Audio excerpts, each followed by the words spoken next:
Okay, everybody out there in listening land, welcome to Real Estate Rabbit Hole. My name's Dave Muir. I'm with Prime Lending, a mortgage lender here in Maryland, and we do business all over the country. And today I have my partner on once again, Mike McGuire from Remax Real Estate, Team Kinnear.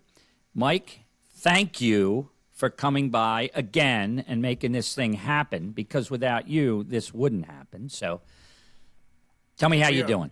We're a dynamic duo, Dave. We're a dynamic duo. No question about it. Or at least there's probably going to be millions thinking we are when this thing gets larger, and I know that it will over time, without a question. But we're here today to talk about, in the real estate world, being ready and getting ready as a consumer to purchase a piece of residential real estate. We're going to focus on residential because we're not experts in the commercial world, and we refer those out. So we're specifically talking about residential purchasing, which in our world, of the mortgage world, involves anything from a 1 to a 4-unit property. So as we dive into this, Mike, I know you have some insights, plenty of insights based on your 21 years of experience in this business. Talk some about what you like to tell your clients when you get inquiries and you get calls about houses that they might be interested in. How do you go down the path, and what best advice do you give them? Well, everybody's situation is a little bit unique, and yet I think the reason that we even said, like, hey, let's talk about getting prepared, is because many times I will get a phone call from someone, whether it's a referral from a past client, or maybe it's just a call on a listing that I have. You get a phone call from someone who wants to see the property, and as an agent, you're happy to show the property. But oftentimes, the person in particular has not done anything else to prepare. And no matter how much they love that house, there's really no possibility of them being able to purchase it at this point, other than if the house ends up staying on the market for several weeks at least. So again, the real genesis of this was I got a phone call from someone who wanted to go see a house. Again, I said, I'm happy to show it to you. I was trying to explain some of the things about buyer agency, but it was all kind of on the fly. The person just wants to see the house. And again, I'm happy to show them a house, but there are certain procedural things to go over. And the more I spoke with them, the more I realized, like, they had a house to sell that wasn't necessarily prepared. They didn't have, they weren't loaded with cash where they could just buy something without selling their house.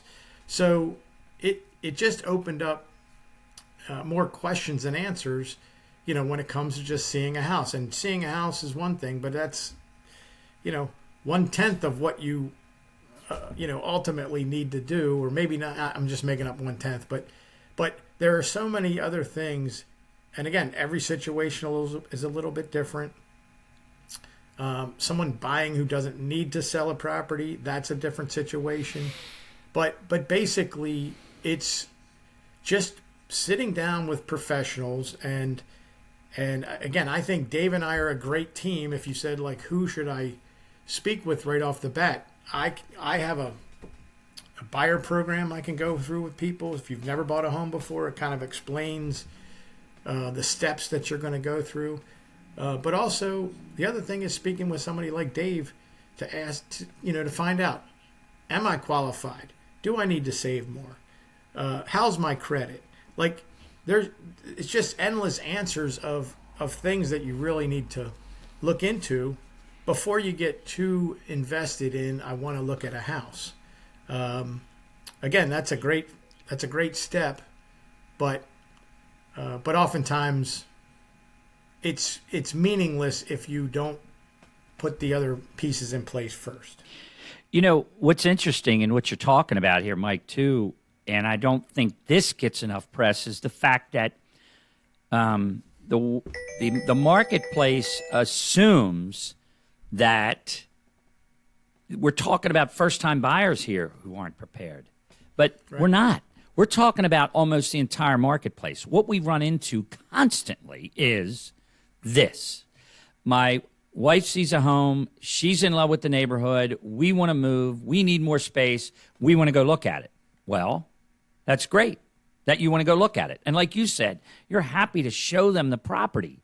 But if they have $4.28 in the bank, what's their game plan? They need to put their unit on the market and move it. And when people say, oh, by the way, I need to sell mine, I think, well, they haven't done the preparation. And it's a simple conversation. I can analyze things, Mike, in a conversation of 15 minutes to 30 minutes based on what they show me, not tell me, because people do overstate income. Imagine that. So what I need to see is the income, and I need to see what the other liabilities are. And then we have a conversation about whether they do need to sell or not. It's just, I know that purchasing a house is highly emotional, and it is. And we don't poo-poo that. And we want people to get excited about that house that they love in that neighborhood that they love. And we want to support that. But we want to make it a reality also.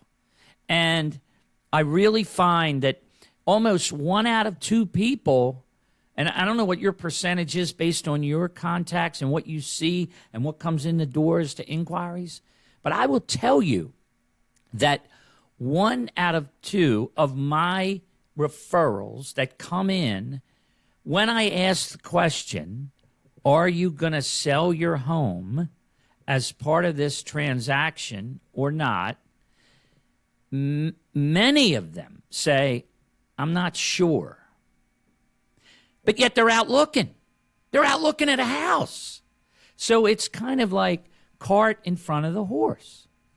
And it's just really, it's really a disservice to a lot of folks, not to mention the listing agent who is showing the property. And I know you've run into this plenty in your business.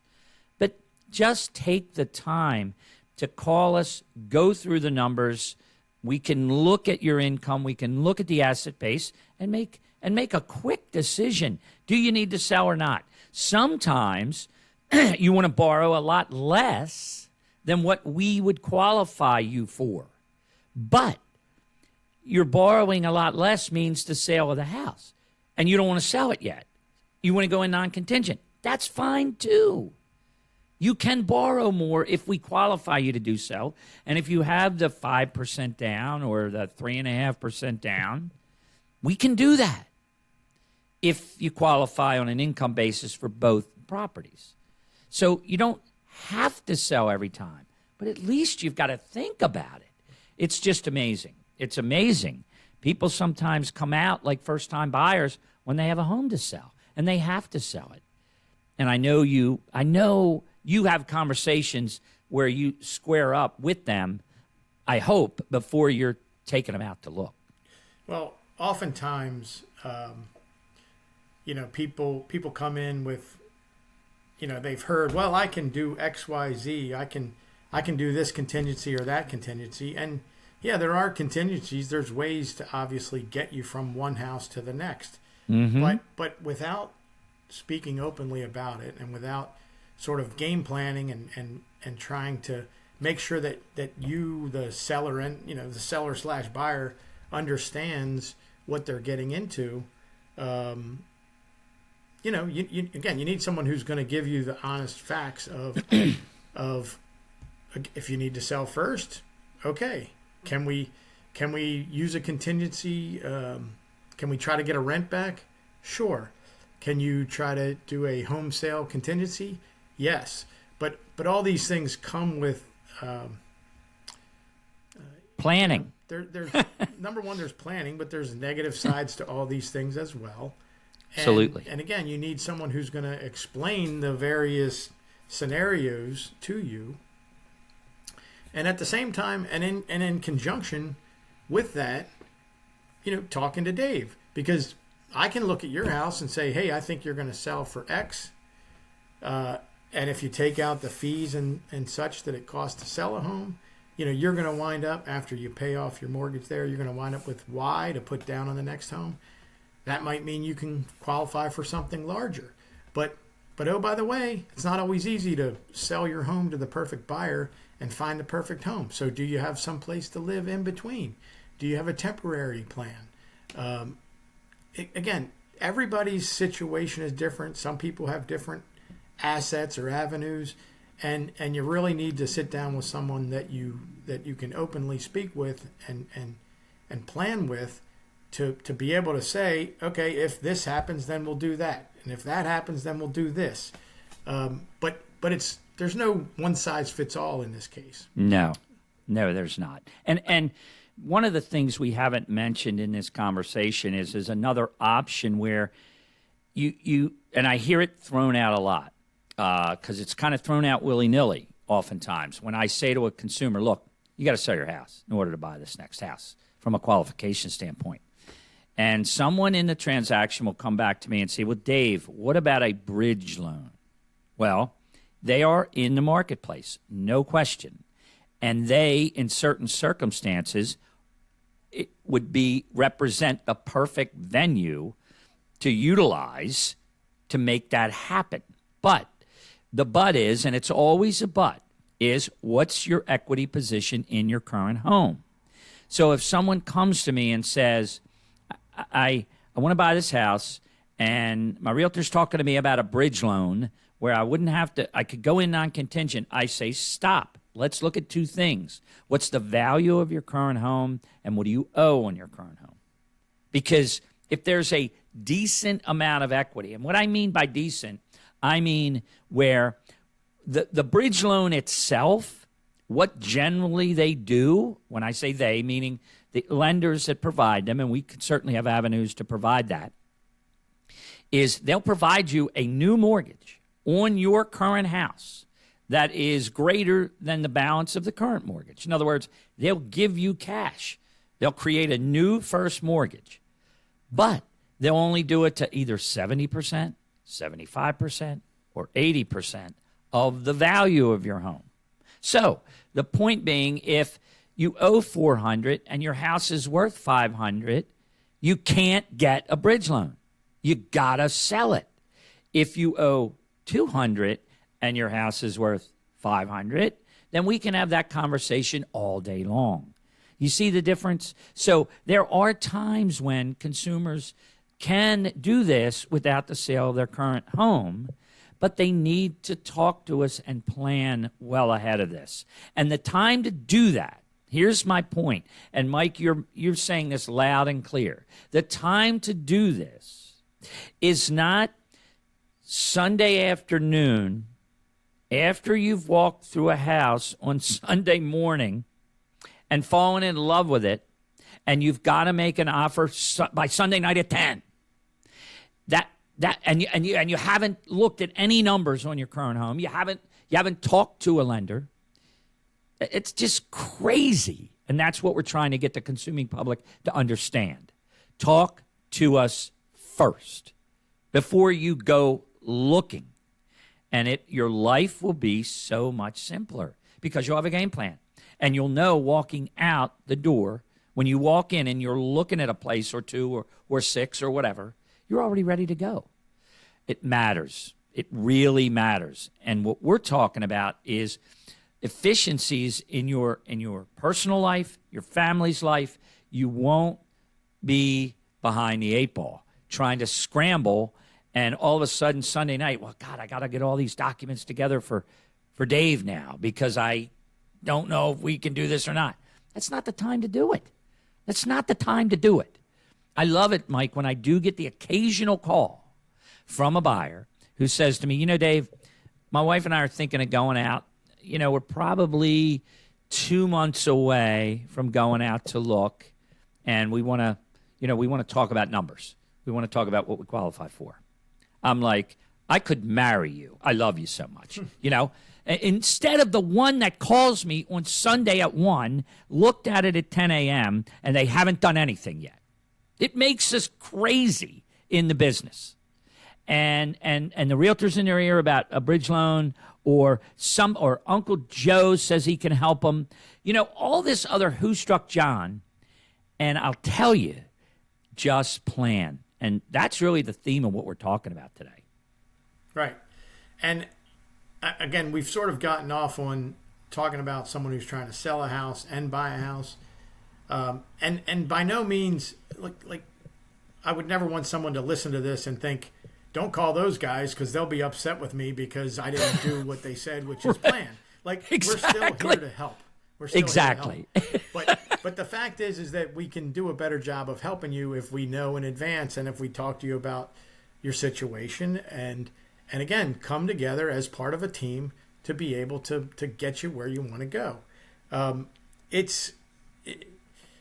You can never save enough money. No matter how much money you have saved, you can never save enough.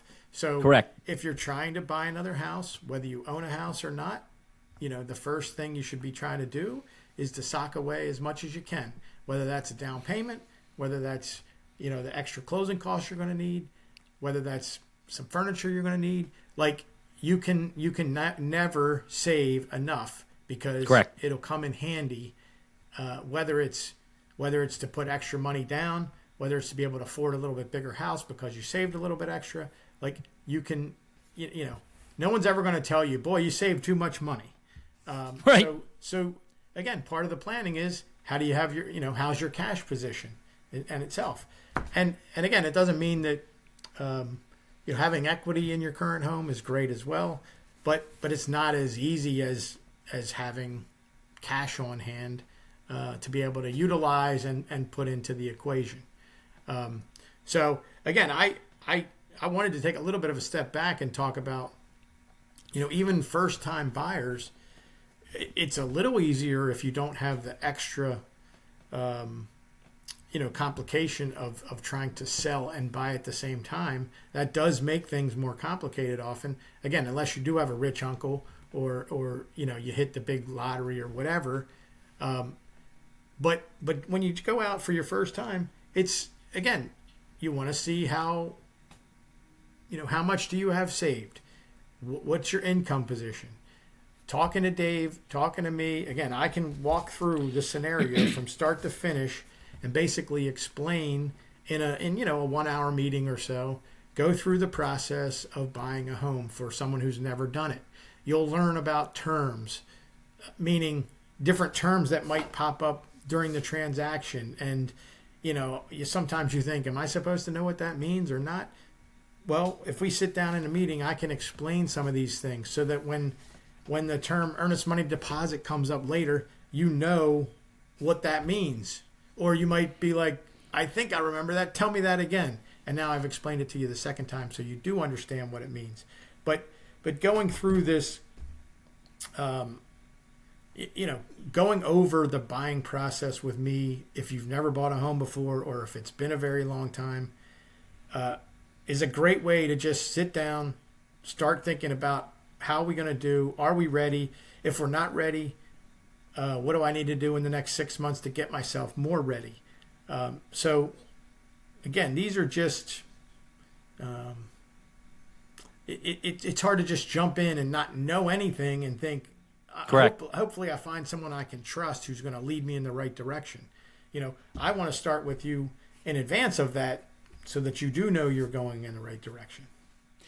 One of the things that I wanted to mention today, too, in terms of getting ready, and this really applies whether you're a first-time buyer or a move-up buyer. It's basically the same documents as to what we ask for. And if you're listening to this, it's important. It's basically income and asset documents. I don't need any debt documents because I can get those as soon as we run a credit report. So we ask for the same things with every customer. And it's not a complex type of thing. And basically, we see customers in two buckets. We see them as W-2 employees or self-employed folks. And by the way, if you get a 1099 at work, you are self-employed. You're not an employee of that company. So if you are W-2 employee, meaning at the end of every year you get a W-2, it's the same documents, Mike, we ask for. 2 years of W-2s, most recent 2 years. A month of pay stubs, most recent month. Most recent 2 months of asset accounts, savings, checking, investment accounts, whatever. and the front of your driver's license. That's all we need in terms of looking at a W-2 employee and determining ultimately what they're going to qualify for, except in the case where somebody tells me, well, they earn a good bit of bonus or overtime income, in which case I hope they've been with their company 2 years or so, and then I get the final pay stub from the previous 2 years, which tells us what that bonus and overtime income is. So it's not a ton of documents. Sometimes people say to me, God, you guys ask for a lot. And I'm like, not really. Not compared to what we used to ask for. So that's it for a W-2. For self-employed, 2 years of tax returns instead of the W-2s. And then the bank statements and the driver's license. And if you own a house, a mortgage statement. Basic things, a handful of documents. I don't need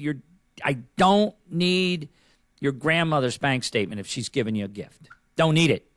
Need to know that she's going to give you one, but I don't need that document. So there's ways that we can streamline this too, and we have over the years.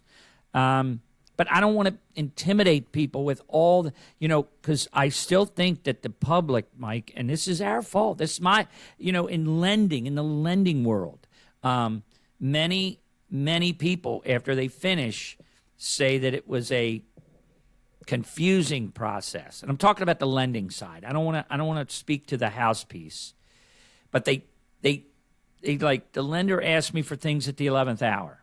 Well, that's unacceptable. That's unacceptable.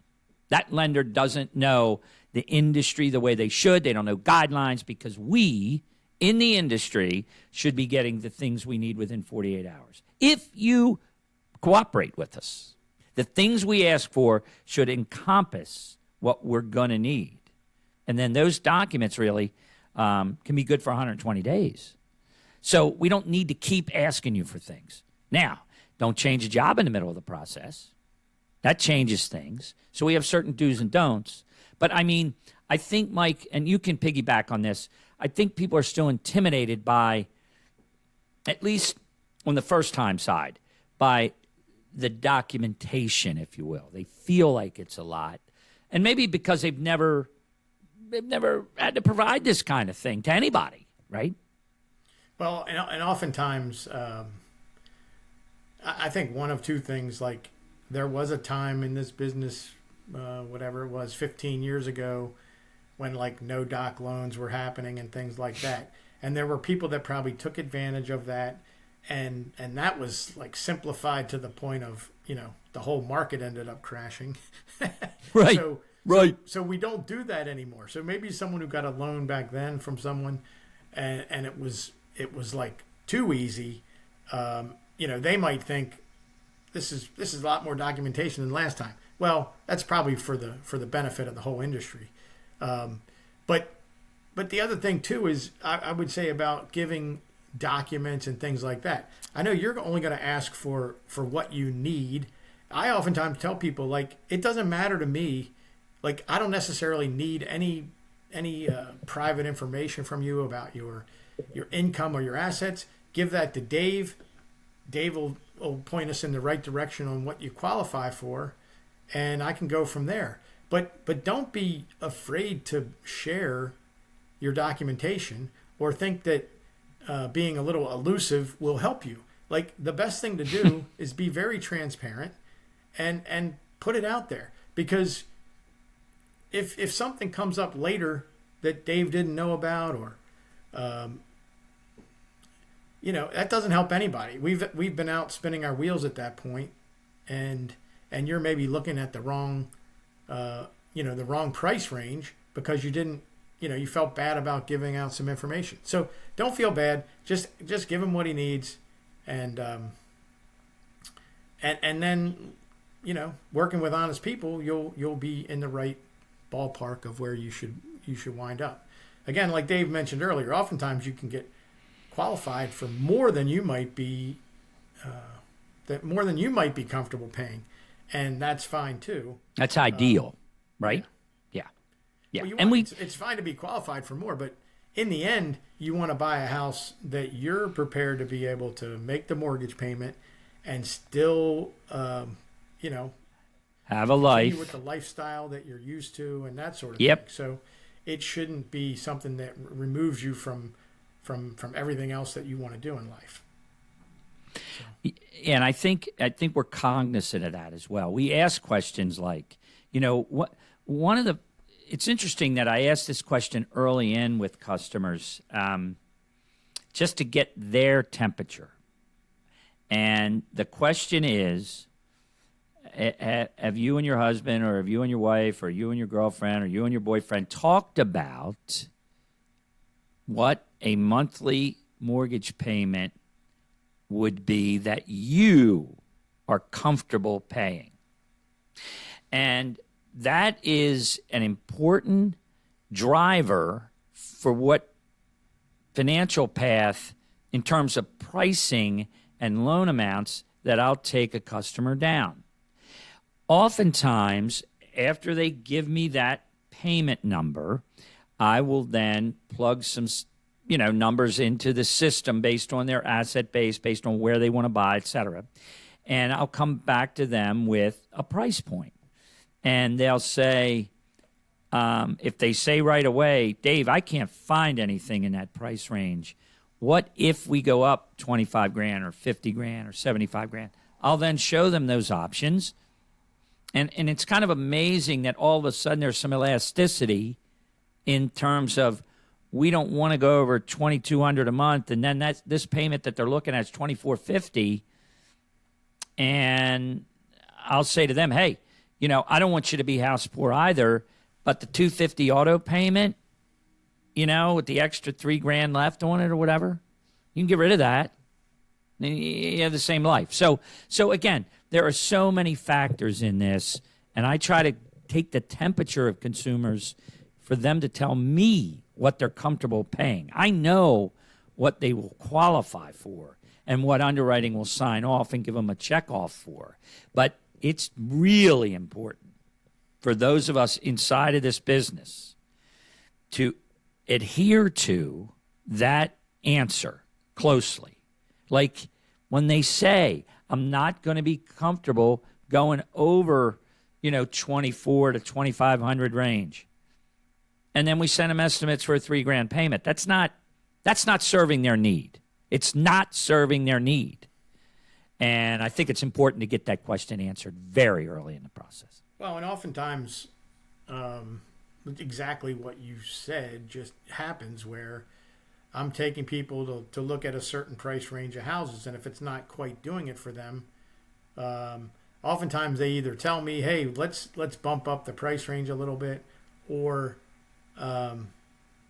they might send me a house that's a little above what the price range is that they asked me to set up for them initially. So I don't try to, push people out of a price range they're comfortable with, but oftentimes it's the customer saying to me, like, hey, what if we went a little higher? Do you think that we might find, more like 80% of what we're looking for? Because when we're looking in this price range, we're only finding 60% of what we're looking for. Exactly. Exactly. In the features of a home that we want. So right. Again, it's a it's a balance, and again, there's times when going a little higher in the price range is well worth it for the customer, but it's up to them. I mean, it's all about them making the right decision for their family, knowing full well that if they go a little higher, they're going to be paying a little more in a mortgage, or they're pulling more out of savings. Again, it's if you've saved, you might be able to do that as well, and that might make everything, still comfortable for you moving forward. But, exactly. But it all starts with planning, and it all starts with, talking to professionals that you can trust who know that you're not buying a house next week, but they know, like, let's get this process started, and how do we get these questions answered, and what is the right avenue to take? Again, whether it's sell first or buy first, or if you can buy first, what risks that is versus the risks of selling first and having to move twice potentially, or living with your in-laws or living with your kids. I've had people do both. Right. So it's all about, making some little sacrifices in order to get where you want to go. And lots of people do it, and lots of people, they might not like it when they're going through that, but they do remember it fondly later usually. So No question about it if they love the house ultimately, because that's what this discussion's about. That's right. Mike, I think we've covered well planning, being ready. The underlying points are clear. Chat with us first as a first step. Don't walk through the house as a first step. Yeah. And I think I really believe that, and we've emphasized it plenty here in the last 30 minutes. And I hope people have learned. Yeah, I mean, we've sort of touched on some different scenarios, and it doesn't mean that you in particular, if you're listening to this, might match one of these exactly. But again, the bottom line of this, maybe we could have done this in 1 minute right up front and just said, hey, before you do anything, talk to some professionals, who work together, who can come up with a plan for you. So if we didn't touch on something that is your particular situation, that's fine. It's a matter of sitting down, discussing what you can and can't do, and then how to get you from point A to point B. Bingo. Because buying a house is not like buying, something at the grocery store where you're thinking about, should I buy this or that? Should I buy that size or this size? No, it's a little more important. And you need to plan. And part of planning is talking to the pros. And we're in it every day. We see tons of scenarios. And based on our experience, which, by the way, because I'm giving our age away now, Michael, but we're just under 60 years of combined experience in this business. It's a long time. So we've seen a lot. We've seen, I won't say every scenario we could possibly see, and people often say about our industry, there's always something new in every transaction. There's either something about the house that's new, or there's something about the buyer that's new, or, but I kind of chuckle, and I said this, when I tell people most recent bank statements, and about a year ago, a guy sent me he couldn't find any, he said. So I'll just send you these. Well, he sent me October of 2016, bank statements. And I'm like, wow, they're 8 years old. That's a new one. So that was a new one in the business. And I thought, gee, maybe I'll go to underwriting with these and see what they say. They throw me out of the office. So again, just plan. And keep your documents. Hang on to them. It's okay. It's okay. Hang on to them. I know I'm speaking Greek to the youth who do everything online, but boy, oh boy, does it help to have paper when you're applying for a mortgage. So I'll just throw that out as a final word. Mike, you want to take us out? Well, Dave, again, it was a great discussion. And again, we're happy to help people, happy to help you get from point A to point B. And just reach out. My name is Michael McGuire. I'll give you my number, 410-227-2483. I'm a RE/MAX agent. Been an agent for a little over 20 years. And again, happy to help you get where you want to go.